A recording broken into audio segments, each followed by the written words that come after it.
അനാശാസ്യത്തിന് കസ്റ്റഡിയിലെടുത്ത യുവതിയെ പീഡിപ്പിച്ച കേസിൽ പോലീസ് ഉദ്യോഗസ്ഥനെതിരെ കേസെടുത്തേക്കും. കോഴിക്കോട് വടകര ഡിവൈഎസ്പി ഉമേഷിനെതിരെ യുവതി പാലക്കാട് ജില്ലാ ക്രൈംബ്രാഞ്ചിൽ മൊഴി നൽകി.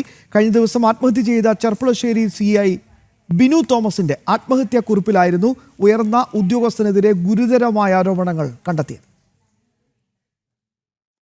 2014 പാലക്കാട് ജില്ലയിൽ വെച്ച് പരാതിക്കാരിയായ യുവതിയടക്കമുള്ള പെൺവാണിഭ സംഘത്തെ വടക്കാഞ്ചേരി പോലീസ് പിടികൂടിയിരുന്നു.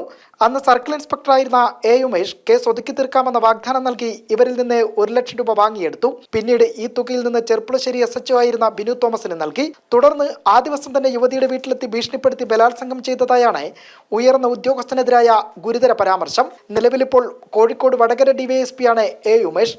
കഴിഞ്ഞ ദിവസം ആത്മഹത്യ ചെയ്ത ചെർപ്പുളശ്ശേരി CI ബിനു തോമസിന്റെ ആത്മഹത്യാക്കുറിപ്പുമായി ബന്ധപ്പെട്ട അന്വേഷണത്തിനിടെയാണ് പാലക്കാട് ജില്ലാ ക്രൈംബ്രാഞ്ച് ഈ കുറിപ്പ് കണ്ടെത്തുന്നത്. കത്തിൽ 4, 5, 6 പേജുകളിലായി ഗുരുതരാരോപണങ്ങൾ കണ്ടെത്തുകയും ചെയ്തു. ഇതോടെ അന്വേഷണ സംഘം യുവതിയെ സമീപിച്ചെങ്കിലും ഭയം മൂലം തുടക്കത്തിൽ അന്വേഷണവുമായി സഹകരിക്കാൻ തയ്യാറായിരുന്നില്ല. ഉദ്യോഗസ്ഥന്റെ ആത്മഹത്യാക്കുറിപ്പിലെ വിവരങ്ങൾ ധരിപ്പിച്ചതോടെയാണ് യുവതി ഡിവൈഎസ്പിക്കെതിരെ ക്രൈംബ്രാഞ്ചിന് മൊഴി നൽകിയത്. ആത്മഹത്യാക്കുറിപ്പിലെ കാര്യങ്ങൾ ശരിവെക്കുന്ന തരത്തിലുള്ളതാണ് യുവതി നൽകിയിരിക്കുന്ന മൊഴിയുമെന്നതാണ് പുറത്തുവരുന്ന വിവരം. അതേസമയം യുവതിയുടെ പരാതിയിലും ഉദ്യോഗസ്ഥന്റെ ആത്മഹത്യയിലുമുള്ള വകുപ്പ് തല റിപ്പോർട്ട് 2 ദിവസത്തിനകം ആഭ്യന്തര വകുപ്പിന് കൈമാറാനാണ് ഉദ്യോഗസ്ഥരുടെ നീക്കം. ജനം, കോഴിക്കോട്.